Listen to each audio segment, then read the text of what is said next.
ইস্তাকবারু ওয়া কানু কওমান মুজরিমিন। আমার সাহেবরা শিখাতে তো পড়তেছি আলহামদুলিল্লাহ। একটা কথা মনে পড়ে গেল, এখানে আমি একটু বলে রাখি।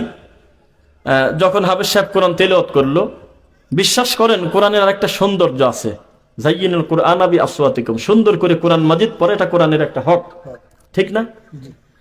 তো কিছুদিন আগে অনলাইনে দেখলাম একটা ছাত্রর ব্যাপারে তার ওস্তাদ অভিযোগ দিচ্ছে যে আমার এই ছাত্রকে নিয়ে আমি আশঙ্কা করতেছি, কোরআন তেলাওয়াতটা কেন গানের মতো সুর দিয়ে পড়ে। কোরআন তেলাওয়াতের একটা নিজস্ব সৌন্দর্য আছে, এটা ঢং করার জিনিস না।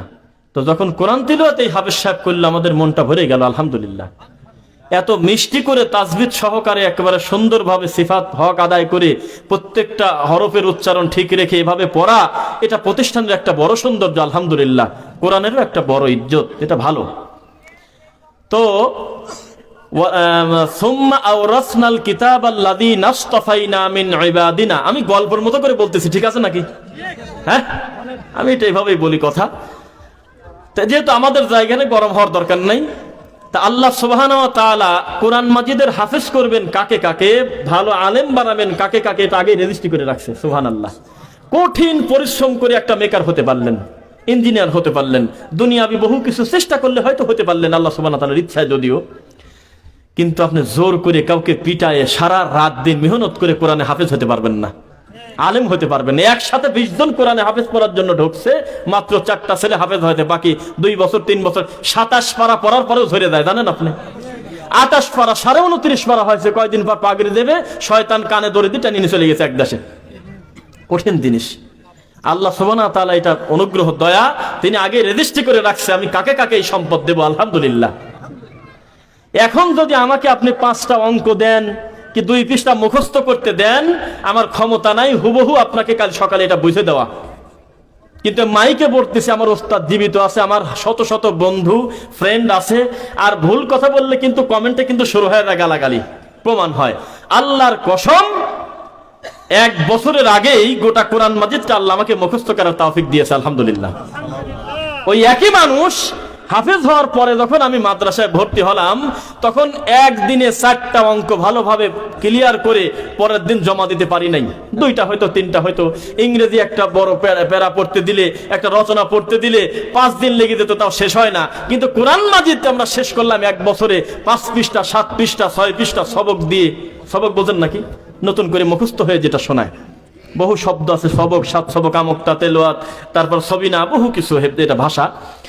তো কি বুঝলেন তাহলে বলেন?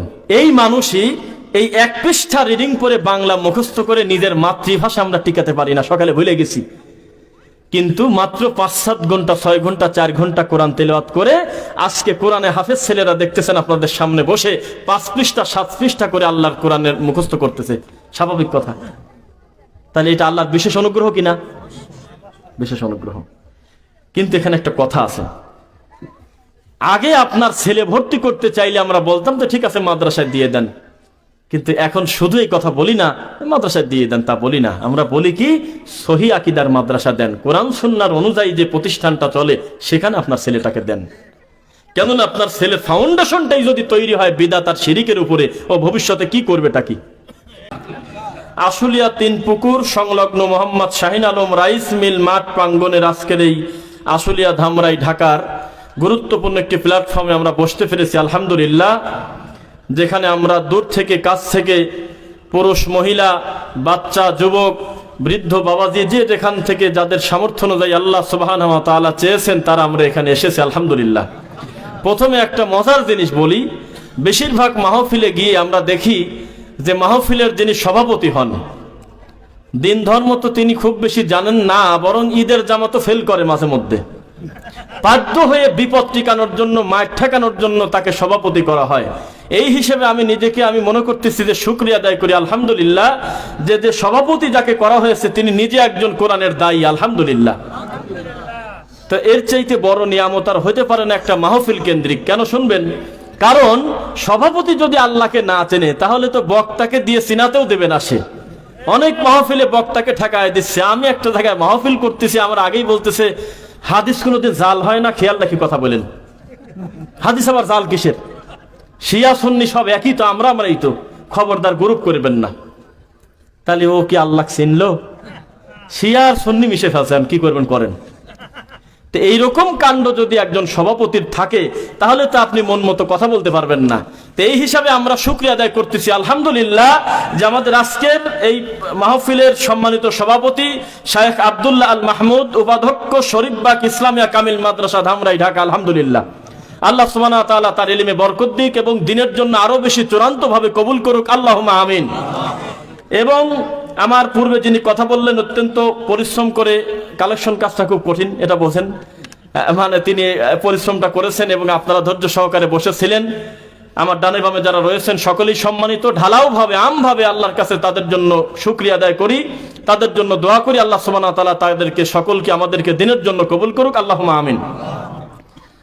আল্লাহ সুবহানাহু ওয়া তাআলা আমাদেরকে সৃষ্টি করেছেন, এ ব্যাপারে কোনো সন্দেহ আছে? আল্লাহ আপনাকে বলল লাকাদ খালাকনাল ইনসানা ফি আহসানি তাকওয়িম, আমি মানুষকে সৃষ্টি করেছি উত্তম অবয়ব দিয়ে, সুন্দর গঠন দিয়ে, অনেক নিদর্শন ব্যতিক্রম ভাবে তৈরি করেছি আমি। এই কথাটা প্রথমেই যদি আমার আল্লাহ বলতেন, একজন মুমিনকে স্বীকার করতে না কথা। আল্লাহর কথা হলো সামি'না ওয়া আতা'নার গতিতে থাকা। উম্মতে মুহাম্মাদের শ্রেষ্ঠত্ব হলো এই জায়গা যে সামি'না ওয়া আতা'না, আল্লাহ এবং তার রাসূলের কথা শুনলো কি মানিয়ে নিল, আলহামদুলিল্লাহ। আর ওই খারাপ জাত, ওই নিমক হারাম অকৃতজ্ঞর জাত বলছিল সামি'না ওয়া আসাইনা, শুনলাম তাই কি হয়েছে, কি এমন আসে যায়, এক কান দিয়ে শুনে আর এক কান দিয়ে বের করে দেয়। তাদের নবীদের পর্যন্ত তারা বেইজ্জত করে ছাড়ছে, নাউজুবিল্লাহ। এত গজব আসার পরেও এত বেশি অকৃতজ্ঞ তারা ছিল। তো এই কথাটা ওয়াত্তিন, প্রথমে বলতেছে ওয়াত্তিন, ওয়াও দিয়ে শুরু হচ্ছে, ভর দিয়ে কসম করতেছে তিনি তিনের কসম করতেছে, জাইতুন, জাইতুনের কসম করতেছে। ওয়াতুরি সিনিন, তিনি পাহাড়ের কসম করতেছে, তুর পাহাড়ের কসম করতেছে, সিনাইয়ের কসম করতেছে। ওয়াহাদাল বালাদিল আমিন, এই পবিত্র নগরীর কসমও করলাম আমি।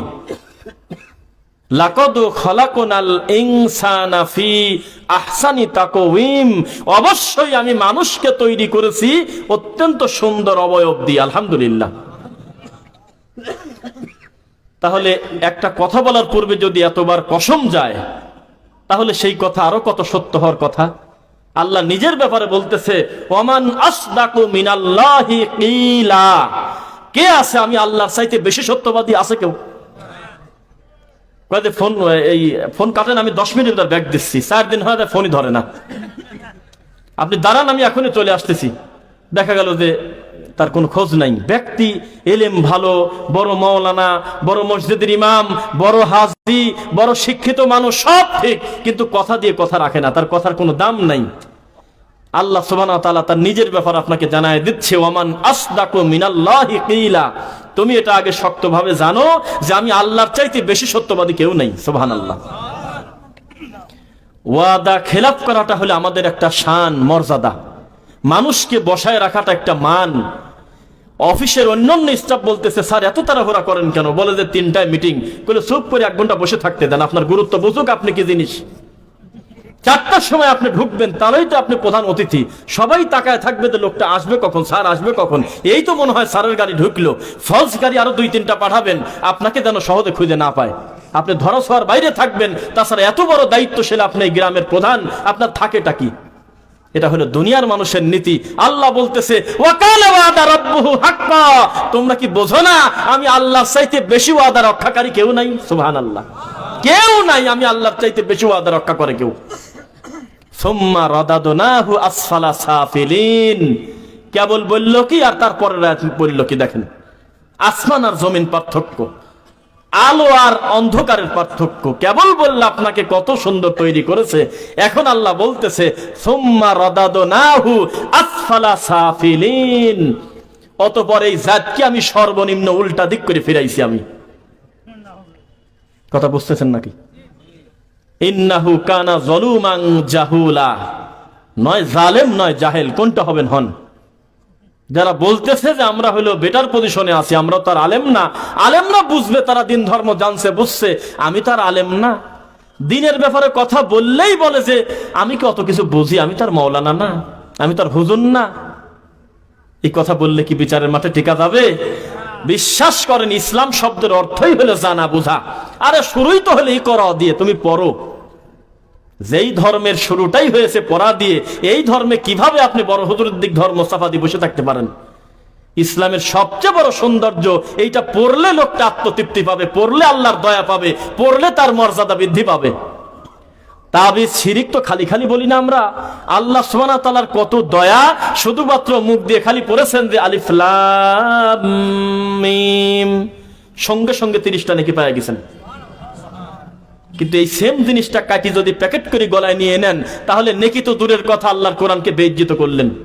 কারণ এটা কোরআনের উদ্দেশ্য না। আল্লাহ নিজে চাচ্ছে আমার বান্দা কোরআনটা একটু বুঝে বুঝে পড়ুক, তাহলে আমি প্রতি হরফে তাকে নেকি দিতে থাকবো। সুবহানাল্লাহ। ওয়ালাকাদ ইয়াসসারনাল কুরআনা লিযিকরি ফাহাল মিন মুদ্দাকির। আল্লাহ নিজে ক্লিয়ার করে দিচ্ছে আমি কোরআনটাকে সহজ করে দিয়েছি। সুবহানাল্লাহ। কে শোনে কার কথা? তো কোরআন মাজিদের 100 নাম্বার সূরা, সূরার নাম হলো আদিয়াত। আমি শুরুতে পড়ছি, তাই না? ওয়াল আদিয়াতি দাবহা, পড়ি নাই? এই সূরার 6 থেকে 11 নাম্বার আয়াত আমরা একটু পড়ে শোনাই যে আমার আল্লাহ সুবহানাহু ওয়া তাআলা তিনি হলো ক্রিয়েটর, তিনি হলো সারা পৃথিবীর সকল কিছুর সৃষ্টিকর্তা, খালিক। আমরা সবাই হলো মাখলুক। মানুষের প্রতি আফসোস থাকে যে আমার 3 নাম্বার বেটাটা মানুষের বাড়িতে বদনা চুরি করে, এইটা করে, এই মিথ্যা কথা বলে, এই কাজ করে বেড়া, আমার ইজ্জত গেল, আমার সম্পদ আছে, সব আছে, গাঁজা খাওয়ার জন্য মানুষের হক নষ্ট করতেছে, আমার মান সম্মান গেল। মানুষ তার মেয়ের উপরে অভিযোগ থাকে, আফসোস থাকে ছোট ভাইয়ের উপরে। কি ব্যাপার দেখেন, আপনার রব আপনার উপরে আফসোস করতেছে। ইয়া হাসরাতান আলাল ইবাদ, আমার আফসোসটাই হলো আমার এই দাসের উপরে, বান্দার উপরে। ইন্নাল ইনসানা লিরাব্বিহি লাকানুদ, নিশ্চয়ই ইনসান not only Muslim but also everyone, যে কেউ, মুসলিম অমুসলিম বলে কথা না, মানুষ মানেই হলো অকৃতজ্ঞ। মানুষ বড় অকৃতজ্ঞ। লিরাব্বিহি, তার রবের ব্যাপারে মানুষ কতই না অকৃতজ্ঞ। অবশ্য এই শব্দটা অকৃতজ্ঞর চাইতে নিমক হারাম বেশি ভালো মানায়। কেন? কানুত শব্দের অর্থ হলো যাকে এত কিছু দিচ্ছেন মন পাচ্ছেন না, শুকরিয়া আদায় করে না, তাকে বলে কানুদ। ভিক্ষা করে খায় তো কয়দিন আগে, তা আপনি মনে করেছেন যে আমার চাচা এই বয়সে ভিক্ষা করে খায়, আমার জাকাত আসছে 1 গাদি টাকা, তো এই বছরের জাকাত দিয়ে আমার চাচাকে আমি প্রতিষ্ঠিত করে দিই, আগামী বছর অন্য আর কাউকে দেখবো, এটা কি পাপের কাজ?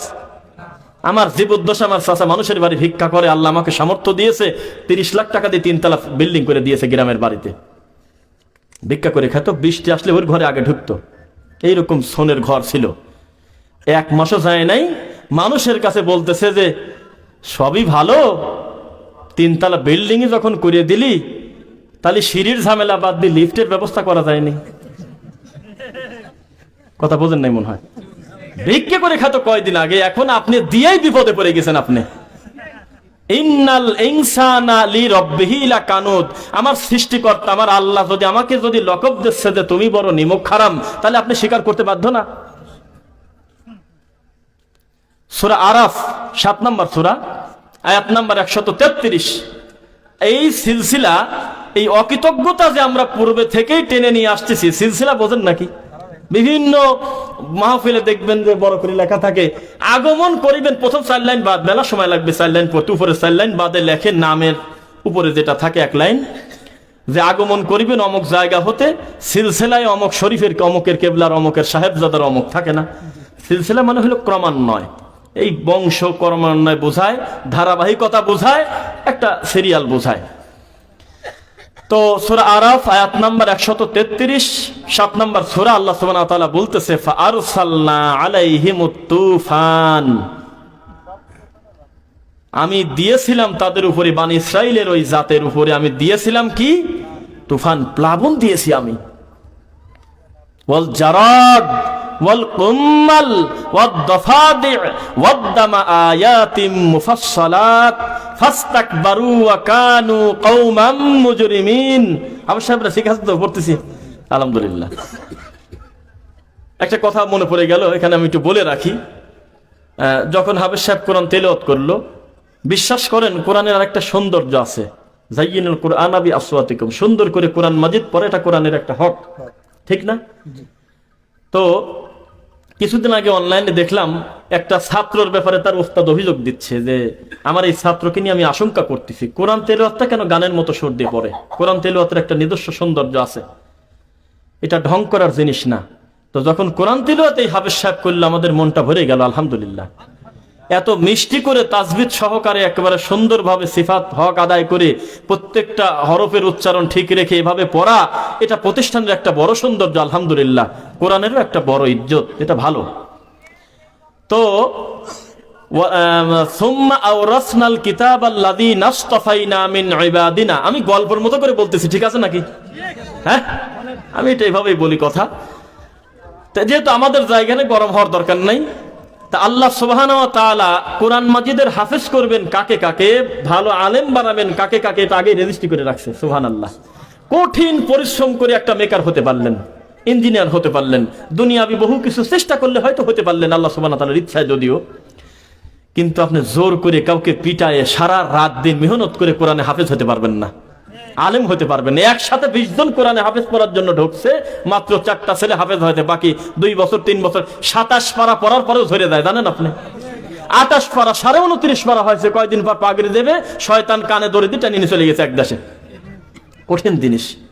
আল্লাহ সুবহানাহু ওয়া তাআলা এটা অনুগ্রহ দয়া, তিনি আগে রেজিস্ট্রি করে রাখছে আমি কাকে কাকে এই সম্পদ দেব, আলহামদুলিল্লাহ। এখন যদি আমাকে আপনি 5টা অঙ্ক দেন কি 2 পৃষ্ঠা মুখস্থ করতে দেন, আমার ক্ষমতা নাই হুবহু আপনাকে কাল সকালে এটা বুঝে দেওয়া। কিন্তু মাইকে বলতেছে আমার ওস্তাদ জীবিত আছে, আমার শত শত বন্ধু ফ্রেন্ড আছে, আর ভুল কথা বললে কিন্তু কমেন্টে কিন্তু শুরু হয়ে যায় গালাগালি, প্রমাণ হয়। আল্লাহর কসম, 1 বছরের আগেই গোটা কোরআন মাজিদটা আল্লাহ আমাকে মুখস্থ করার তৌফিক দিয়েছে, আলহামদুলিল্লাহ। ওই একই মানুষ হাফেজ হওয়ার পরে যখন আমি মাদ্রাসায় ভর্তি হলাম, তখন একদিনে 4টা অঙ্ক ভালোভাবে ক্লিয়ার করে পরের দিন জমা দিতে পারি নাই। 2টা হয়তো 3টা হয়তো। ইংরেজি একটা বড় প্যারা পড়তে দিলে, একটা রচনা পড়তে দিলে 5 দিন লেগে যেত, তাও শেষ হয় না। কিন্তু কোরআন মাজিদ আমরা শেষ করলাম 1 বছরে 5 পৃষ্ঠা 7 পৃষ্ঠা 6 পৃষ্ঠা সবক দিয়ে। সবক বোঝেন নাকি? নতুন করে মুখস্থ হয়ে যেটা শোনায়, বহু শব্দ আছে, সবক, 7 সবক, আমক্তা, তেলাওয়াত, তারপর সবিনা, বহু কিছু, এটা ভাষা। তো কি বুঝলেন তাহলে বলেন? এই মানুষই এই 1 পৃষ্ঠা রিডিং করে বাংলা মুখস্থ করে নিজের মাতৃভাষা আমরা টিকাতে পারি না, সকালে ভুলে গেছি। কিন্তু মাত্র 5-7 ঘন্টা 6 ঘন্টা 4 ঘন্টা কোরআন তেলাওয়াত করে আজকে কোরআনে হাফেজ ছেলেরা দেখতেছেন আপনাদের সামনে বসে 5 পৃষ্ঠা 7 পৃষ্ঠা করে আল্লাহর কোরআনের মুখস্থ করতেছে। স্বাভাবিক কথা। তাহলে এটা আল্লাহর বিশেষ অনুগ্রহ কিনা? বিশেষ অনুগ্রহ। কিন্তু এখানে একটা কথা আছে, আগে আপনার ছেলে ভর্তি করতে চাইলে আমরা বলতাম তো ঠিক আছে মাদ্রাসায় দিয়ে দেন, কিন্তু এখন শুধু এই কথা বলি না মাদ্রাসায় দিয়ে দেন, তা বলি না। আমরা বলি কি, সহি আকীদার মাদ্রাসা দেন, কোরআন সুন্নাহর অনুযায়ী যে প্রতিষ্ঠানটা চলে সেখানে আপনার ছেলেটাকে দেন। কেননা আপনার ছেলে ফাউন্ডেশনটাই যদি তৈরি হয় বিদআত আর শিরকের উপরে, ও ভবিষ্যতে কি করবেটা কি? রাস্তা দিয়ে যাবে, চাচারাই বলতেছে আর বছর খানিক গেলে ছেলের যে গঠন হচ্ছে তাতে রুমাল দিলে খুব মানাবে, মিলাদের আর কোনো লোকের টানারই দরকার নেই, বাইরের খালি খালি বাইরের লোকের দিয়ে খয়রাত খাওয়ার কি দরকার আছে? আমারটাই তো দেখ গঠন সুন্দর হয়ে গেছে। তো মানে এভাবে একজন হাফেজকে মূল্যায়ন করতেছে গ্রামের মানুষ, অথচ আল্লাহ বলতেছে কোরআন মাজিদ তুমি পড়ো আর একজনকে পড়াও, তোমার বিশাল মর্যাদা। সুবহানাল্লাহ। কোরআন মাজিদ যদি বোঝে, হাফেজ হয়ে গেছে, তারপরে আলেম হলো, কোরআনের হক আদায় করে বিদাতকে বিদাত জেনে, সুন্নাতকে সুন্নাত জেনে, শিরিককে শিরিক জেনে, তাওহীদকে তাওহীদ জেনে, প্রত্যেকটা জায়গায় মানহাজ যদি সঠিক রেখে যদি দিন ধর্ম চালায়, একজন আলেমের মান দাদা মানুষ আর মরা মানুষের যেমন, একজন আলেম মানুষ দিন বোঝা মানুষ আর দিন হারা মানুষ তেমন।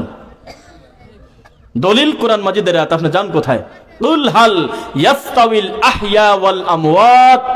মুহাম্মদ সাল্লাল্লাহু আলাইহি ওয়াসাল্লাম আপনি একটু বলে দেন আপনার উম্মতকে, একজন দিন বোঝা মানুষ আর দিনহারা মানুষ হলো সেই রকম, তাজা মানুষ আর মরা মানুষ যেমন তেমন। কিসের সাথে কি পার্থক্য? এর চাইতে বড় পার্থক্য আছে তাজা মরা। একটা লোক দুনিয়াতেই নাই, তার সাথে তুলনা করতেছে যেই লোকটাকে আকল দিলাম, বুদ্ধি দিলাম, বিবেক আছে, সব আছে, সব বোঝে, কোরআন বোঝে না, সব বোঝে, হাদিস বোঝে না। কয় ওগুলি আমি কি বুঝে? আমি কি হুজুর নাকি? আছে নাকি? ইয়ালামুনা যাহিরাম মিনাল হায়াতিদ দুনিয়া ওয়া হুম আনিল আখিরাতি গাফিলুন। দুনিয়ার জাগতিক বিষয় তারা খুব ভালো বোঝে, আল্লাহর কোরআনের আয়াত, কোরআন হাদিসের কথা, দিনের ব্যাপারে কথা আসলেই বলে এগুলি তো আমরা তো বুঝবো না, দিনের ব্যাপারে গাফেল। তো যে কথা বলতেছিলাম, পড়াশোনা শেষ করা, মাস্টার্স পাস করা, এমএ পাস করা, টাইটেল পাস করা, দাওরা পাস করা, মুফতি হওয়া, এই লকবগুলোই কি একজন আলেমের জন্য যথেষ্ট বলে মনে করেন? 2-4 কলম তো আমরাও পড়েছি, আমাদের লজ্জা করে মানুষের সামনে বলতে যে এইটা পড়ছি আমি, এইটা জানি, ভয় করে। কারণ সার্টিফিকেট অর্জন করার জন্য শুধু ফর্মালিটি মেইনটেইন করে আমরা পড়াশোনা করেছি, পরবর্তীতে যখন সঠিক দিন পালাম, ওই দিন থেকে মনে হয় যে দিনের কিছু বুঝ তুমি দিলে গো আল্লাহ। বাকি 10-15 বছর 16 বছর যা পড়াশোনা হয়েছে, এগুলো বিদাতকে চর্চা করছি শুধুমাত্র। কিভাবে আরো বেশি বিদাত প্রচার করা যায়, কিভাবে মিলাদ করা যায়, কিভাবে তাবিজ লেখা যায়, কিভাবে কোন শিরিক করা যায়, মিলাদে লম্বা সময় কাঁদা যায় কিভাবে, এইভাবে আমরা একটা সময় চর্চা করেছি যে মুখ চালু করতে হবে, আমাকে বক্তা হতে হবে, আমাকে এই হতে হবে। আমাদের তৈরি করছে এইভাবে। হুজুররাও বলতো এই ছেলে যতই কষ্ট হোক সহজে আপনি মাদ্রাসা থেকে নিয়েন না। তো কয় যে ওয়েবসাইটে আরো কম ভালো পারে তারাও তো নিয়ে চলে যাচ্ছে ছেলে মেয়ে, 6-7 বছর ঘোষ পারতেছে, আর কয়দিন আমাদের মাদ্রাসা রাখবো? কয় না না, আপনি বোঝেন নাই, আপনার বেটা হেফজো পড়তে পারুক আর না পারুক, গলার কণ্ঠটা ভালো আছে, কষ্টে মষ্টে আরো 2-1 পারা শেষ করুক, তারপরে আমরা ছাড়িয়ে দেবো না। গলার যে কণ্ঠ আছে একটা টানিয়ে নিয়ে বেড়াতে পারবেনি, কোনো সমস্যা নেই, করি খাবের পারবেনি। মসজিদুল মুমিনিন তো রেডি, বেহেশতি দেওয়ার তো রেডি, তাজকিরাতুল আউলিয়া তো রেডি, কাসাসুল আম্বিয়া তো রেডি, নিয়ামুল কোরআন তো রেডি, আপনি যান কোথায়?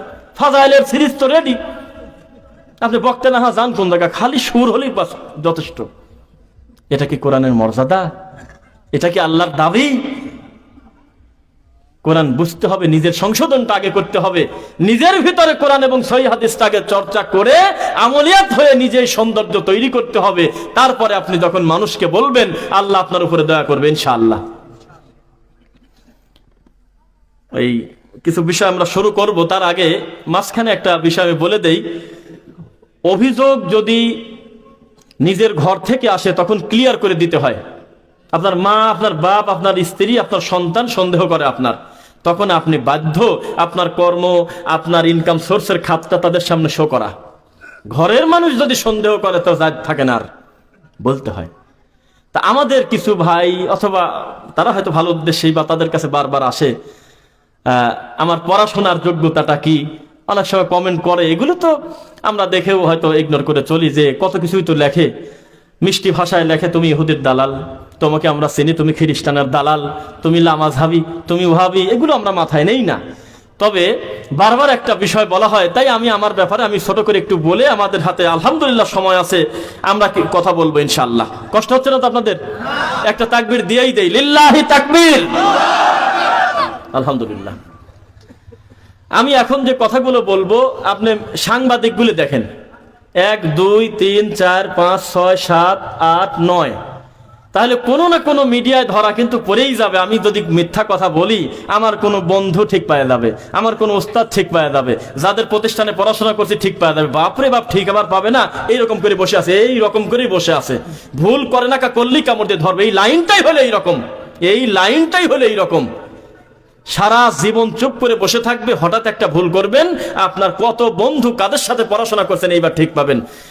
দোস্ত, তুমি যে এই জাতীয় লোক আমরা তো আগেই জানতাম, অথচ 99টা ভালো গুণ, কত ভালো কথা জীবনে বলেছেন, এগুলোর ব্যাপারে একবার উৎসাহ দিয়ে লিখলো না। মাশাআল্লাহ, আমরা গর্বিত তোমার মতো বন্ধু পেয়ে, একই সঙ্গে লেখাপড়া করেছি, মাশাআল্লাহ, আজকে তুমি সুন্দরভাবে একজন আলেম হয়েছো, হাফেজ হয়েছো।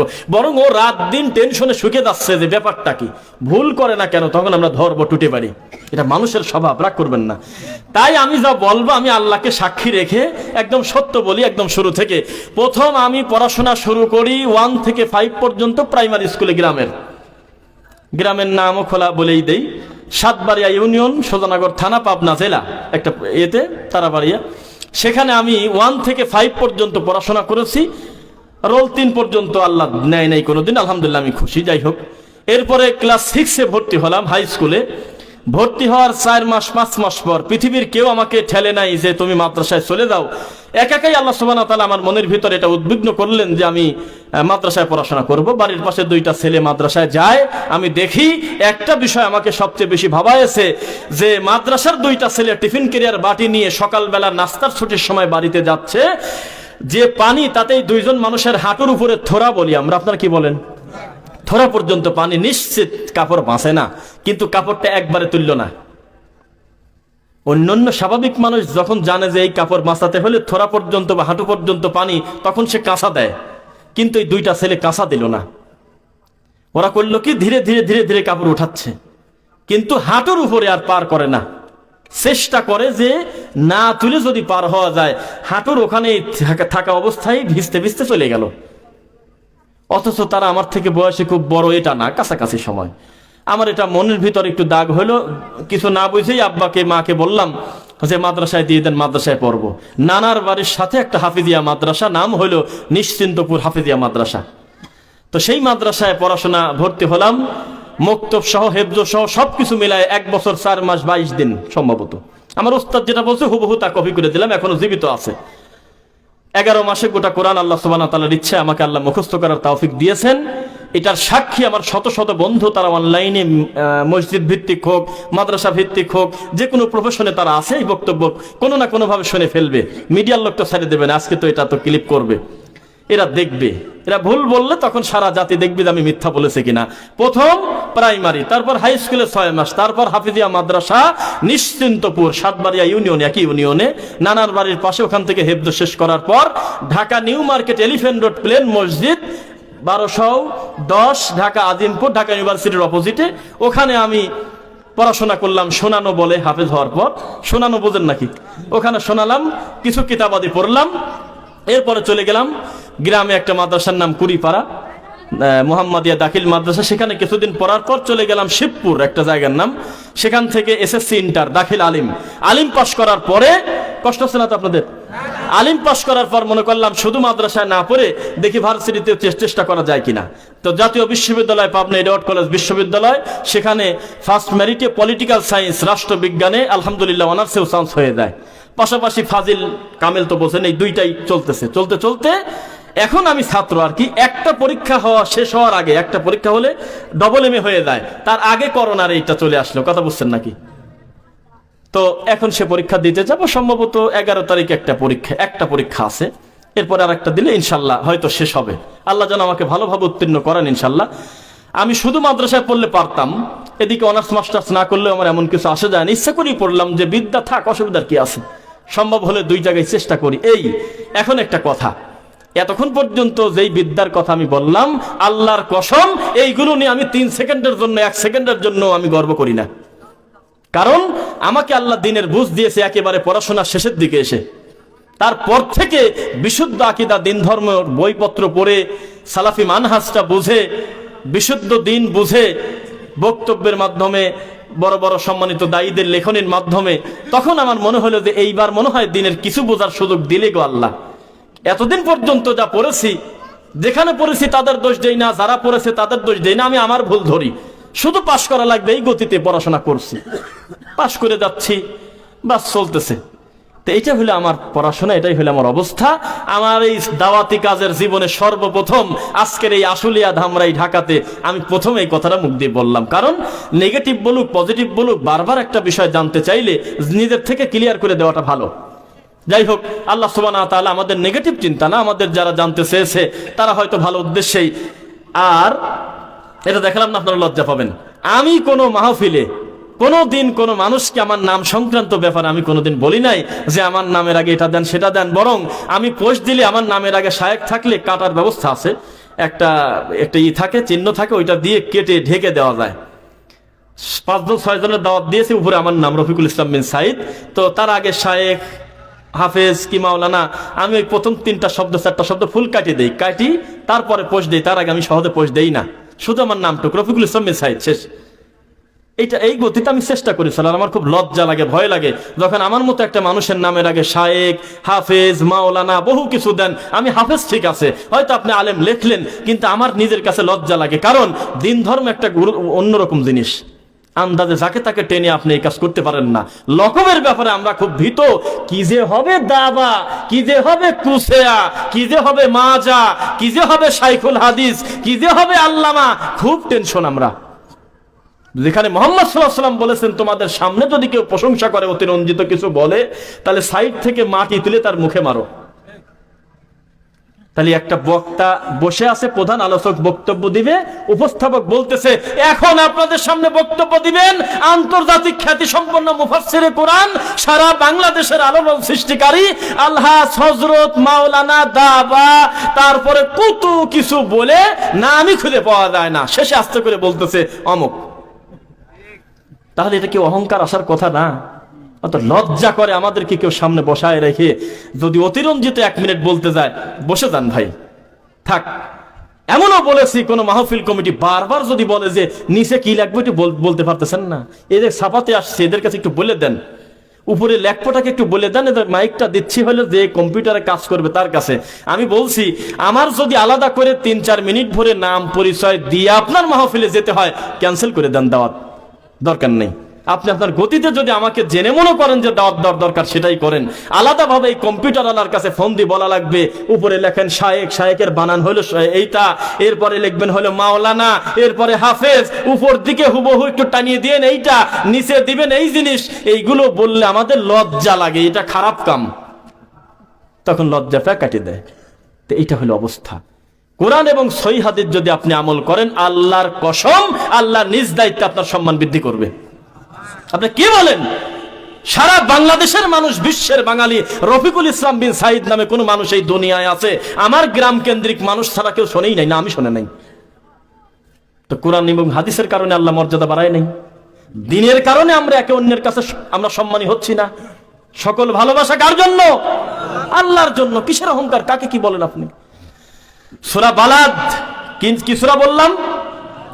90 নম্বর সূরা, সূরা বালাদ। আল্লাহ সুবহানাহু ওয়া তাআলা বলতেছে 8 এবং 10 নম্বর সূরা আয়াতে বলতেছে আলাম নাজআল লাহু আইনাইন, আমি কি তোমাকে 2 চোখ দেই নাই? কথার ওয়েটটা দেখেন আল্লাহর। আলাম নাজআল লাহু আইনাইন, তাসনিয়া সিগা, আমি কি তোমাকে 2 চোখ দেই নাই? দেখে না? ওয়া লিসানাও ওয়া শাফাতাইন, আমি কি তোমাকে 2 ঠোঁট আর জিহ্বা দেই নাই? ওয়া হাদাইনাহুন নাজদাইন, আমি কি তোমাকে চলার 2 ধরনের স্বাধীনতা দেই নাই? 30 বছর চুরি করছে মানুষের বাড়িতে, একদিনও আল্লাহ রাগ করে রাত্রিবেলা খাবার সময় প্লেট টান দিয়ে সরা নেয় নাই যে আজকে আমার বেশি রাগ হয়েছে, আমি আল্লাহ জিবরাইল বা কেউ গিয়ে তাড়াতাড়ি আমার ওই বান্দার প্লেটটা সরা দাও, আমি রাত্রে খেতে দেবো না। এর নাম হলো রহমান। কি দয়া! আপনি একটু দেখেন না একবার। 30টা বছর আল্লাহকে সেজদা দেন না, একদিন আল্লাহ মন খারাপ করে গায়েবী ভাবে আপনার খাবার সরায় দিয়েছে? নাম বলেন। পৃথিবীর কোন পুকুরে বেঈমান আর মুমিনদের জন্য আলাদা মাছের ব্যবস্থা নাই, একবারে ঢালাও ভাবে দিয়ে দিয়েছে আল্লাহ। আসমান থেকে বৃষ্টি দিয়েছে আমার আল্লাহ। ইতিহাস সাক্ষী, কোন হিন্দুর বাড়িতে, কোন হিন্দুর মাঠে, কোন অমুসলিমের মাঠে 1 ছটাক পানির কমতি হয় নাই। যার ভাগ্যে আছে সুন্দরভাবে বন্টন দিয়ে দিয়েছে আমার আল্লাহ। পৃথিবীর ইতিহাস সাক্ষী, পৃথিবীতে কোনো বাজার, সবজি বাজার কোনো জায়গায় এমন লেখা নাই যে এখানে কোনো মুসলমান ঢুকতে পারবে না, হিন্দু ঢুকতে পারবে না, ইহুদি ঢুকতে পারবে না। এই জায়গায় আমরা সবজি বিক্রি করব, আলু বিক্রি করব, শুধু 5 ওয়াক্ত নামাজ দিয়ে পড়ে তার কাছে। কোন সেলুনে লেখা নাই বেনামাজের চুল আমি কাটবো না। এটা কি স্বাধীনতা না? 2 ধরনের স্বাধীনতা না? ফারিকুম ফিল জান্নাতি ওয়া ফারিকুম ফিস সাঈর। স্বাধীন মতো জান্নাতের রাস্তায় চলতে পারতেছেন, জাহান্নামের রাস্তায়ও চলতে পারতেছেন। এই স্বাধীনতা আল্লাহ দেয় নাই? তাহলে আমাকে আপনাকে যদি আল্লাহ শক্ত করে ধরে, ইন্না বাতশা রাব্বিকা লাশাদীদ, যতই লাফালাফি করেন আমার রবের পাকড়াও বড় কঠিন, শাদীদ, শক্ত, ঠিক নাকি? তাহলে এটা কি আল্লাহর ধরা ঠিক হবে না? এত নিয়ামত দিয়ে দিয়েছেন আমাদের জন্য আল্লাহ সুবহানাহু ওয়া তাআলা, কিন্তু আমরা যদি এত অকৃতজ্ঞ হই, আল্লাহ কি আমাদের ধরবেন না? অবশ্যই ধরবেন। আল্লাহ আমাদের ঈমানের উপর অবিচল থাকার তৌফিক দাও, আল্লাহুম্মা আমিন। একজন সাহাবী, নাম উল্লেখ নাই, তিনি এসে বলতেছে আল্লাহর রাসূল, আমাকে একটা ইসলামের বিরাট সৌন্দর্যের একটা চাওয়ার জিনিসের নাম বলেন, কি চাইবো আমি আল্লাহর কাছে? আর আপনি কি প্রশ্ন করেন যে এই সুন্নাত না মানলে কি কোনো গুনাহ আছে নাকি? এই বাদ দিলে কি কোনো সমস্যা আছে নাকি? চিন্তা করেন। বলা হলো যে টাকনুর নিচে যদি কেউ কাপড় পরে, এই অবশিষ্ট কাপড়ের জন্য তাকে জাহান্নামে যেতে হবে। বিচারের মাঠে আল্লাহ তার দিকে তাকাবেন না। কথা বুঝতেছেন না? এখন আসি করছে যে যদি অহংকার না করি যদি পরে, তা তোমার এনে খোঁচার লাগবে, কারণটা কি? কোন গুনাহকে ছোট গুনাহ মনে করবেন না, খবরদার। এই ছোটগুলোও যদি করেন আপনি, যদি রাগ হয় তাহলে সে হলো সপ্তম আসমানের উপরে আছে। কাকে কি বলেন আপনি? কোন নেকিকে ছোটখাটো বলে ব্যঙ্গ করবেন না। ছোট্ট একটা নেকি করলে যে খুশি হয় সে হলো আল্লাহ। কিছুদিন আগে দেখেন নাই, আল্লাহ রাসূলের সুন্নাত নিয়ে যারা ব্যঙ্গ করছে, কটাক্ষ করেছে, শান্তিতে নাই একজনও। কঠিন জিনিস। দিনের ব্যাপারে কথা আসলে কারো ছাড় আছে? মুহাম্মদুর রাসূলুল্লাহ সাল্লাল্লাহু আলাইহি সাল্লাম মানুষ হিসেবে, মাখলুক হিসেবে তার থেকে বেশি দয়া অন্তরে আছে। তার নাম বলেন তো দেখি, আছে? জানা আছে কারোর? এই মানুষটা বিচারের মাঠে বসে আছে যে ওই যে আমার উম্মত আসতেছে, আমার কাছে আসলে আমি এদের পানি দিয়ে দেব। তার নাম হলো হাউজে কাউসারের পানি। একবার যদি কেউ পান করতে পারে ওই পানি রাসূলের হাত থেকে, তাহলে সে ভালো মানুষ না মন্দ মানুষ? বলেন একবার। বিশাল একটা চূড়ান্ত নিয়ামত না আল্লাহর? আর কি গলা তৃষ্ণা লাগার ভেজাল আছে? রাসূল সাল্লাল্লাহু আলাইহি ওয়াসাল্লাম বলতেছে, আমি তাকায় দেখতেছি আমার উম্মত আসতেছে আমার সামনে, আসলে আমি পানি দিয়ে দেব। দেখাই যাচ্ছে আমার উম্মত আমার কাছাকাছি যখন আসবে তখন ওদেরকে ঘাড় ঘোরায় নিয়ে ফেরেশতারা চলে যাচ্ছে। সঙ্গে সঙ্গে আমি বললাম যে একটা কথা, কি করলে তুমি?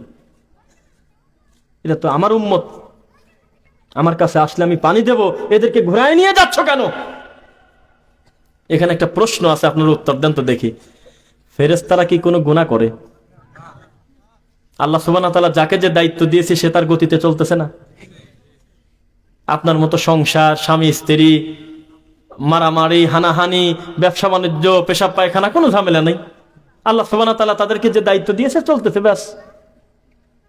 তো ফেরেশতা যদি কারোর ঘাট ধরে ঘুরে নিয়ে চলে যায়, তো মুহাম্মদ সাল্লাল্লাহু আলাইহি ওয়াসাল্লাম কি এইটা বোঝে না যে কারণ আছে, আল্লাহ বলছে তাই নিয়ে যাচ্ছে? একা একা এই কাম করতে পারে? জানার পরেও কেন আল্লাহ নবী বললেন দাঁড়াও, যে আমার উম্মতদেরকে নিয়ে যাচ্ছ কেন? কি বুঝলেন বলেন? তার মানে কি আল্লাহ রাসূলের মনটা চাচ্ছে যে মানুষ ভুল ভ্রান্তি যাই করুক, আমি আল্লাহর কাছ থেকে আমি আশা করব আমার উম্মতকে যেন তিনি ক্ষমা করে দেন। তাছাড়া ঘাড় ঘুরিচ্ছে ফেরেশতা, কোনো মানুষ তো না যে মানুষ না বুঝে একজন অপবাদ দিতে পারে, না বুঝে একজনকে গালি দিতে পারে, পরে ক্লিয়ার করে দিলে ঠিক হয়। ফেরেশতা যদি কোনো সিদ্ধান্ত নেয়, ও তো মন গড়া সিদ্ধান্ত নেয় নেই। সহিহ বুখারীর হাদিস। তখন আল্লাহর নবী সঙ্গে সঙ্গে প্রতিবাদ করলেন, ওদেরকে নিয়ে যাচ্ছ কেন? ওরা তো আমার উম্মত। ফেরেশতারা তখন একবারও বলবে না যে মুহাম্মদ সাল্লাল্লাহু আলাইহি ওয়াসাল্লাম এরা কিন্তু আপনার উম্মত না, তা কিন্তু বলে নাই। বলছে আপনার উম্মত, আমরা অস্বীকার করব না, কিন্তু একটা কাজ করছে এরা। কি করছে? মার্ডার করছে, না কি বলেন? মার্ডার করছে, মানুষ হত্যা করছে, জেনা করেছে, তাই না? কি করছে বলেন? বলছে যে আপনি মরার পরে আপনার দিনটা পরিবর্তন করে দিয়েছে, বিদআত করছে। এত দয়া, এত মায়া, পানি খাওয়াবে উম্মতকে, ফেরেশতা নিয়ে যাচ্ছে, ফেরেশতা ঠেকাচ্ছে, লোকগুলি দাঁড়া আছে আমার উম্মত। এই অবস্থায় আল্লাহর নবী, এত দয়ার নবী, সঙ্গে সঙ্গে কথা ঘোরায় বলতেছে, সহকান লিমান গায়্যারা বাদি, তালি সরাও, তাড়াতাড়ি আমার সামনে থেকে সরাও, তাহলে আর কোনো কথা নেই। কথা যেখানে দিন নিয়ে, সেখানে আল্লাহ রাসূল তার নিজের মন মতো কথা বলতে পারেন না। দিন বড় সেন্সিটিভ ব্যাপার, চাইলেই কোনো দিনের বিষয় নিয়ে ঠাট্টা মস্করা করা যায় না। ফালাইসা মিন্নি, এটার শাস্তি হলো সে আমার উম্মতি না। একটা লোকের মুখে দাড়ি নাই, কিন্তু দাড়ি রাখতে বললে লজ্জা পায়, বলে যে আসলে রাখা উচিত, আমি গুনাহগার, এই কামটা আমার ঠিক না। আর একটা লোককে বললেন যে দাড়ি রাখেন, বললে যে তুমি দাড়ি রাখছো, খুব ঢক দেখা যাচ্ছে না, ছাগলের দাড়ির মতো দেখা যাচ্ছে। কি দুইজন কি এক বলবেন? মুখ ভর্তি দাড়ি, কিন্তু আর একটা দাড়িওয়ালাকে কটাক্ষ করেছে, শাস্তি কি? আল্লাহ রাসূল বলতেছে শাস্তি পরে, ও আমার উম্মতি না। জীবনেও কেউ পায়ের সাথে পাও মিলায় সালাত আদায় করে নাই একটা লোক, কিন্তু যিনি পায়ের সাথে পাও মিলায় আদায় করে এই সুন্নাতটা পালন করে, তাকে খালি একদিন কটাক্ষ করছে। আল্লাহ রাসূলের হাদিসের ভাষায় রাসূলের উম্মত সে না। কোন দিন সালাতে আমিন জোরে আসছে না, লোকটা আমিন বলেই নাই। আমরা কোনোদিনও তাকে কাফের বলবো না, জীবনেও না। তিনি এই সুন্নাতটা আমল করে নাই, তাকে আমরা জীবনেও কোনোদিন ইতিহাস সাক্ষী কোন আহলে হাদিস সালাফি মানহাজের কেউ কটাক্ষ করে নাই, জীবনেও করে নাই। কিন্তু ওই লোকটা বলল যে মসজিদ আসি ডিস্টার্ব করো কে, এত চেঁচাও কে, আল্লাহর ঘরে আসি আমার ডিস্টার্ব হয় নামাজে, আর এক সূরা পড়ব তোমার আমিনের জন্য আমার ভেজাল হয়, তাহলে এটা কি সুন্নাতকে কটাক্ষ না? তাহলে আমল না করা এক জিনিস, কিন্তু কটাক্ষ করা এক জিনিস, বিরোধিতা করা এক জিনিস। বোঝা যাচ্ছে না কথা? দুইটা দুই জিনিস না? তাহলে রাসূল সাল্লাল্লাহু আলাইহি ওয়াসাল্লামের সুন্নাতকে নিয়ে, সালাতকে নিয়ে যারা কটাক্ষ করেছে, তারা কি শান্তিতে আছে কেউ? কেউ শান্তিতে থাকবে না। দিন বড় কঠিন জিনিস। মুহাম্মদ সাল্লাল্লাহু আলাইহি ওয়াসাল্লাম বলতেছে তালি সরাও, সোফকন, তালি সরাও, দূর হও আমার সামনে থেকে, তোমরা আমার উম্মতি না। ফিনিশিং হলো, আমার সামনে থেকে সরে দাও, নাকচ করে দিয়ে দিলেন। নূহ আলাইহিস সালামের ছেলে জান্নাতে যাবে নাকি মনে করেন? হ্যাঁ, ইমানদার না বেঈমান? ইমানদার না মুশরিক? একটা নবীর ছেলের এই অবস্থা। নিজের ছেলে, কোনোদিন বলে নাই যে আমার ছেলে না, কিন্তু তিনি বলতেছে ইন্নাহু লাইসা মিন আহলিক, আল্লাহ বলতেছে সে তোমার আহল না। তাহলে সম্পর্ক কোনোদিন ব্লাড দিয়ে হয় না, সম্পর্ক হয় হলো দিন দিয়ে। সম্পর্ক রক্ত দিয়ে যদি হতো, হেদায়েত মানুষের হাতে যদি থাকতো, তা আবু তালেবের ক্ষমা পাওয়ার কথা। হেদায়েত আসে আল্লাহর পক্ষ থেকে। ইন্নাকা লা তাহদি মান আহবাবতা ওয়ালাকিন্নাল্লাহা ইয়াহদি মান ইয়াশা। মুহাম্মদ সাল্লাল্লাহু আলাইহি সাল্লাম, নিশ্চয়ই আপনি যাকে ভালোবাসেন চাইলেই তাকে হেদায়েত দিতে পারবেন না। হেদায়েতের চাবিকাঠি আমি আল্লাহর হাতে, আমি যাকে খুশি হেদায়েত দেই। কথা কি বুঝছেন নাকি? তাহলে হেদায়েত আসবে কার পক্ষ থেকে? কিন্তু আমি গুনাহ করতেছি, আমার চোখের সামনে আপনি একটা আমল করতেছেন, শুধুমাত্র আমার সাথে না মিলার কারণে আমি আপনাকে ইহুদির দালাল বললাম। ঈমান কি অর্ধেক গেল না পুরাটা গেল? এটা হলো বক্তব্যের এ পর্যায়ে। আমাদের আরেকটা বিষয় আমরা বলবো, এটা মারাত্মক ওয়াজ। সেই ওয়াজের রোগী হলো যে ওয়াজ করতেছে এ বক্তা। আমি নিজে, ডানে বামে সামনে যারা বসে আছেন সকল মানুষ, কম আর বেশি, এই রোগে আমরা আক্রান্ত। তার নাম হলো হিংসা। পৃথিবীর মানুষ কোনোদিন কল্পনা করতে পারে নাই, সারা পৃথিবীর মানুষ ইসলামের বিরুদ্ধে যেভাবে কটাক্ষ করতেছে, গালি দিচ্ছে, এত অভিযোগ দিচ্ছে আমার রাসূলের চরিত্রে, নাউজুবিল্লাহ, কোরআনকে নিয়ে এত কথা বলে, মানুষ কোনোদিন কল্পনা করে নাই। ওইদিকে আল্লাহ শেখ আহমেদ দিদাতকে রেডি করতেছে। নাম শুনেছেন নাকি? শেখ আহমেদ দিদাত মানুষের মাথায় ধরে নাই। এত বড় ম্যাগনেট তৈরি করতেছে আল্লাহ, এত বড় টু মাস ইন্টেলিজেন্ট তৈরি করতেছে আল্লাহ, এত বড় বিচক্ষণ দায়ী তৈরি করতেছে আল্লাহ, যে সারা পৃথিবীর খ্রিস্টান তার সামনে 3 মিনিট টিকতে পারবে না, হাঁটু কাঁপা শুরু হয়ে যাবে। মানুষ কোনোদিন ভাবে নাই। তার মানে এটা আল্লাহ করেছেন। হিংসা করে আপনি কাকে ঠেকাতে চাচ্ছেন? 4 পয়সার লাভ নেই। আপনি পিছনতে লেস পানি টানি ধরতে চাচ্ছেন যে আমার ছেলে হইল মৌলানা, হইল না, এই সওয়াল মৌলানা হয়ে গেল, আমি, আমার ওয়াজে লোক বসে না, এই দেখো এই দেখুন উঠে চলে গেল, লোকও চলে গেল, তো কি আমার দোষ? হিংসা বাদ দেন। ওদিকে শেখ আহমেদ দিদাত বয়স হতে হতে যখন মৃত্যু সজ্জায় প্রায় কাছাকাছি সময় চলে আসলো, ওই সময় আল্লাহ আর একজনকে রেডি করতেছে, তার নাম ডক্টর জাকির নায়েক। হিংসা করে 4 পয়সার লাভ নাই, 100 লাভ নাই। এই মানুষটার পিছনে উঠে পড়ে লেগে তার দাওয়াতি কাজকে ব্যাহত করার চেষ্টা করলেন। ওইদিকে তার কলিজার টুকরা ডক্টর ফারিক নায়েককে আল্লাহ তৈরি করতেছে। পিতার থেকে অনেক গতি সম্পন্ন হয়ে বের হচ্ছে ফারিক নায়েক, ইনশাআল্লাহ। আপনি কার প্রতি হিংসা করতেছেন বুঝলাম না। পৃথিবীর ইতিহাস সাক্ষী, আল্লাহর কসম 1, আল্লাহর কসম 2, আল্লাহর কসম 3, পৃথিবীর ইতিহাসে সলফে সালেহিনের মানহাজের উপরে যারা প্রতিষ্ঠিত, তারা ব্যতীত ইসলামের এত বড় দায়ী, সারা বিশ্বে প্রভাব ফেলানোর মতো একজন দায়ী ভিন্ন কোনো মানহাজে আসে নাই। কি মনে করেন আপনি কাকে আপনি হিংসা করতে চাচ্ছেন? আপনার থেকে পরামর্শ নিয়ে আল্লাহ চলতে হবে। নাউজুবিল্লাহ। আল্লাহ যাকে কবুল করবেন আপনি ঠেকাতে পারবেন না, কোনো দিনও ঠেকাতে পারবেন না। আপনি দাওয়াতি কাজ আল্লাহ নিবেন। আপনি এই বৃদ্ধ বয়সে ছেলের বইয়ের উপর এত রাগ দেখাচ্ছেন কেন? আপনি কি রাতারাতি মুরব্বী ছিলেন আগে? আপনি কি এই দিন কাটায় আসেন নাই? এত কিছু অ্যাডভান্টেজ দিতে চাচ্ছেন কেন? 2 দিনে আবার এ বাড়িতে এসে শাশুড়িকে এত বেশি বোঝা মনে করতেছেন কেন? নিজের মায়ের বাড়িতে তো কত সময় কাটিয়ে আসলেন, কত মারলো, কত রাগ করলো, কত গালি দিল, নিজের মা সহ্য হইলো, রাতারাতি এই বাড়িতে এসে এত রাগ দেখাচ্ছেন কেন? হিংসা করে কি লাভ হবে? কোনো লাভ হবে না। যাকে আল্লাহর তোলার প্রয়োজন তিনি তুলেই ছাড়বেন ইনশাআল্লাহ। যিনি দেবে যাওয়ার জিনিস, যাকে নিচে নামানোর জিনিস, কোনো দিন উপরে উঠতে পারবে না। ইতিহাস সাক্ষী, হিংসা দিয়ে মানুষ নিজেকে জ্বালিয়ে পুড়িয়ে শেষ করেছে। যাকে টার্গেট করেছে সে দিন দিন আরো উপরে উঠে গেছে, হকের উপরে যদি লোকটা থাকে। কথা বুঝতেছেন নাকি? আপনারা দোয়া করেন আল্লাহর এই গোটা দেশ সারা বিশ্বে সালাফি মানহাজের দাওয়াত এমন ভাবে প্রচার প্রসার হোক, প্রত্যেকটা মানুষ যেন কোরআন সুন্নাহ অনুসরণ করে ইনশাআল্লাহ। আর থেকে আমার অসুবিধা আছে নাকি? এই দেশে আরো 100 তরুণ রফিকুল ইসলাম যদি তৈরি হয়, হিংসা তো দূরের কথা, আল্লাহর কসম আমার খুশি হওয়া উচিত। তাহলে আমি একজন দাবি করতে পারবো যে আমি কিছু দাওয়াতি কাজ করি। হিংসা করে আমি কাকে ঠেকাবো? এটা কথা বললেন।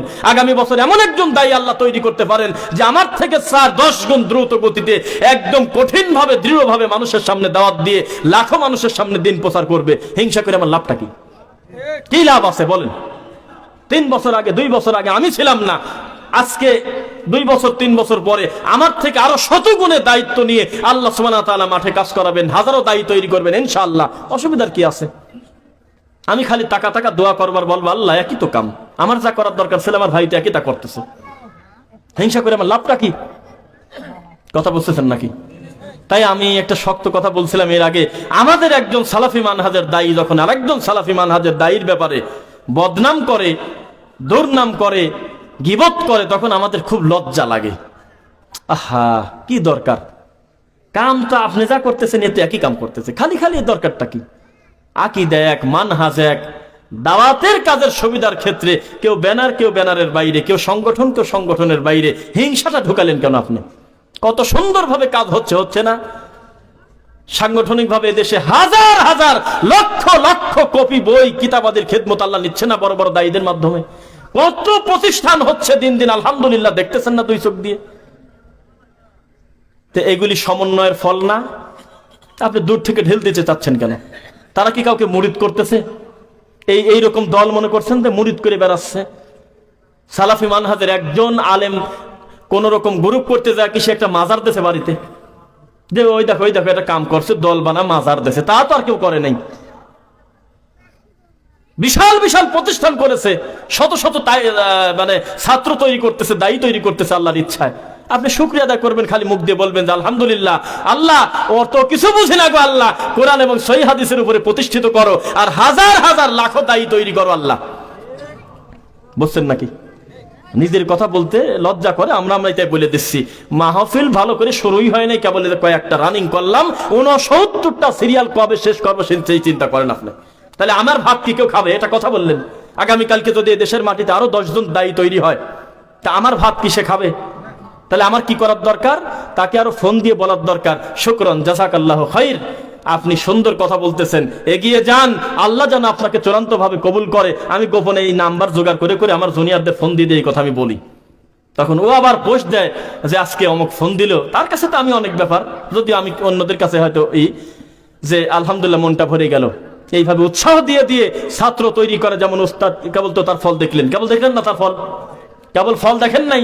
এইরকম উৎসাহ দিয়ে দিয়ে প্রত্যেকে আল্লাহর কাছে শেষ রাতে খালি দোয়া করবেন, আল্লাহ বিদআত যেন সুন্নাতের কাছে এসে দাফন হয়ে যায়। সারা বিশ্বে তুমি দাওয়াতি কাজ এমন ভাবে নাও যেন বিদআত এবং শিরিক পালিয়ে চলে যায় দেশ থেকে। পারবেন না ইনশাআল্লাহ? কিন্তু লেজ ধরে যদি পড়িয়ে থাকেন তাহলে আপনি কি কাজ করবেন বলেন? আমাদের হৃদয়টা প্রশস্ত করতে হবে, করতে হবে কিনা? না রাগ করতেছেন আপনারা? কারোর কি বলা হচ্ছে যে অমুক ব্যক্তি খারাপ, এটা বলতেছি না। এত সহজে আমরা একজন একজনের বদনাম করতে দেব না, করবো না কেন? আর বিদআত এমনি তো সুযোগ পায় না।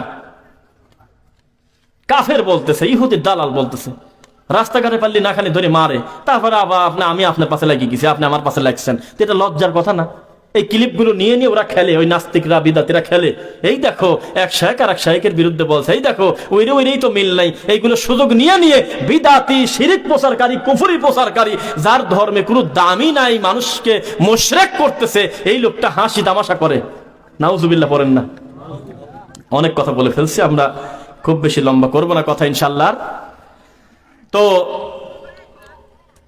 বক্তব্যের পর্যায়ে এসে আমরা বলি যে আমরা যত ভালো কাজ হোক তার সাথে আমরা আছি কিনা, যত মন্দ কাজ হোক সেখান থেকে হাদিসের রাবি হল আব্দুল্লাহ ইবনে উমর রাদিয়াল্লাহু আনহু, তিনি বলতেছেন রাসূল সাল্লাল্লাহু আলাইহি সাল্লাম বলেছেন, মান রাআ মিনকুম মুনকার ফালিয়ুগাইয়িরহু বিয়াদিহি, যে কেউ তার সামনে যদি কোনো মুনকার হয়, খারাপ কাজ হয়, তাহলে প্রথম কর্ম কি হবে বলেন একবারে?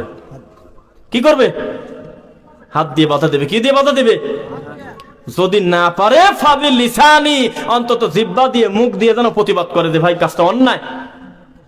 তাই যদি না পারে অন্তত ফাবি কলবিহি, অন্তর দিয়ে মন দিয়ে হলেও অন্তত গুনাহকে গুনাহ মনে করে ঘৃণা যেন করে। এই কথা যেন বলে না যে ও কি সুন্দর কাজ করছে, সাপোর্ট দিয়ে দিল, খুশি হয়ে গেল। তাহলে আপনি কুনতুম খায়রা উম্মাতিন উখরিজাত লিন-নাস হতে পারলেন না। বোঝা যাচ্ছে নাকি? তাহলে আমাদেরকে সম্মানী করা হয়েছে এই কারণে যে আমরা সৎ কাজে আদেশ করব, সহযোগিতা করব, অন্যায় কাজে বাধা প্রদান করব। পারবেন তো ইনশাআল্লাহ? তাহলে আমাদেরকে প্রভাবিত করতে হবে। আমাদের চলাফেরা, আমাদের কাজকর্ম, আমাদের দাওয়াতের গতি দেখে হিংসা করা বাদ দিয়ে আমাদের বিরুদ্ধে যারা রয়েছে তারা মনে করবে যে আমরা কি করি আর এরা কি করতেছে, কত সুন্দর কাজ করতেছে, আলহামদুলিল্লাহ। একে অন্যকে কিভাবে মোহাব্বত করে। শোনেন, ঘরের কথা পরের বলতে হয় না, পরের কথা ঘরে বলি। আপনি তো খবর রাখেন না এক বিদাতি আর এক বিদাতি কাফের কয়, জানেন আপনি? কথা বলে না তো। কয়দিন আগে এক বিদাতি আর এক বিদাতিকে কাফের বলে ডাকছে, মারামারি করতেছে। কিন্তু যেই কথা আসে সালাফি মানহাজের ব্যাপারে, সব বিদাতি এক। ওরা বিদাত প্রচার করার জন্য, শিরিক প্রতিষ্ঠিত করার জন্য, কুফরি মতবাদ প্রতিষ্ঠিত করার জন্য, মানুষকে পীরের কাছে ডেকে নেওয়ার জন্য, কবরের কাছে সাহায্য চাওয়ার জন্য, আল্লাহ নবীকে গায়েবের মালিক বলার জন্য, আল্লাহ নবীকে হাজির নাজির বলার জন্য। এই লোকগুলো যদি এত মেহনত করে, এত কষ্ট করে, এত রাগ থাকার পরেও যদি এক জায়গা হয়ে সকলে মিলে থাকতে পারে, তো দাওয়াত এক, মানহাজ এক, আকীদা এক, তা আপনি গীবত করেন দরকারটা কি? যখনই আপনি দেখবেন যে কোরআন এবং সহিহ হাদিস অনুসরণ করে একজন অনুসারী আসতেছে, আপনার কলিজা ভরে দেওয়ার দরকার। যে তো আমার দিনী ভাই, সে হোক না আফ্রিকার জঙ্গলের মানুষ, হোক না আর এক দেশের মানুষ, লোকটা কোরআন সুন্নাহ মানে আমার অন্তর খুশি হয়ে গেল। আল্লাহ তুমি এই ভাইকে দিন বোঝার সুযোগ দিয়েছো, আলহামদুলিল্লাহ পড়ি। আর যদি আমার আব্বা শিরিক করে কি করব? খুশি হব? আমার আব্বা শিরিক করে, কি আপনার আব্বা কুফরি করে, তা কি করবেন? না হয় অসুবিধা নেই, চলুক, এটা বলবেন। যতই আব্বা হোক, দিনের ব্যাপারে কোনো আপোষ নাই, কোনো ছাড় নাই।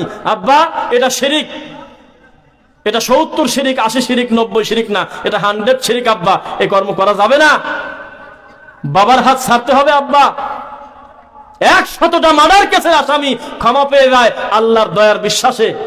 কোন পাপী আপনি বাবার কাছে পড়ে আছেন বলেন? বর্তমান বিশ্বে এমন কোন পাপী নাই যে বানি ইসরায়েলের ওই 99টা 100টা মানুষ হত্যাকারীর চাইতে বেশি পাপী নাই কেউ।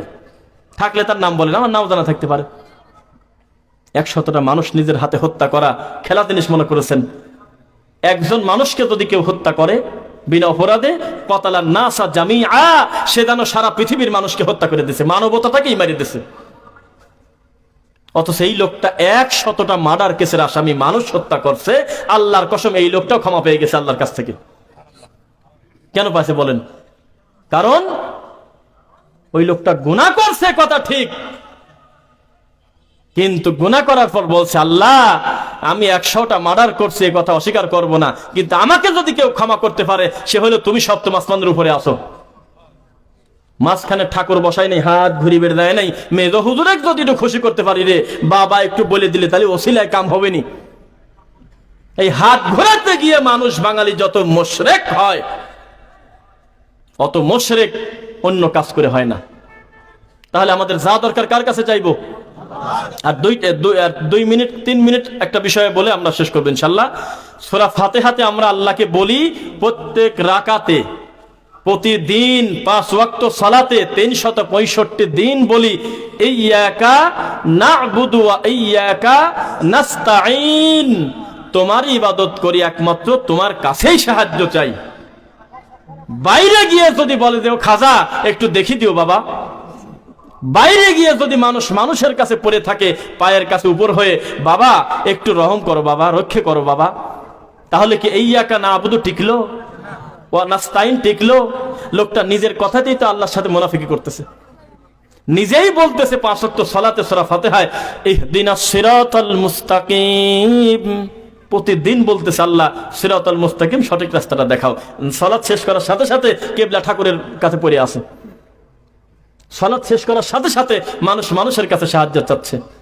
তাহলে কি তার নিজের কথায় লোকটা মুনাফিকি করলো না?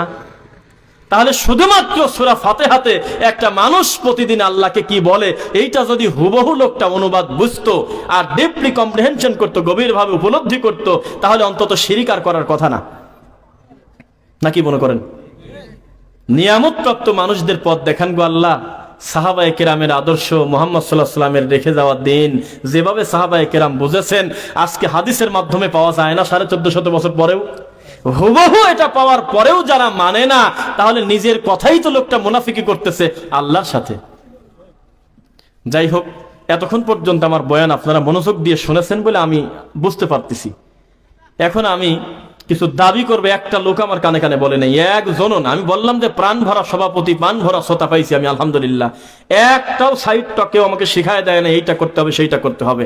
অন্তর থেকে বলতেছি, যেহেতু একটা দ্বীনি প্রতিষ্ঠানের মাহফিল, একটা এতিমখানার মাহফিল, একটা কোরআনে হাফেজদের মাহফিল, এখানে আমার তো দুইটা কথা থাকতে পারে কিনা?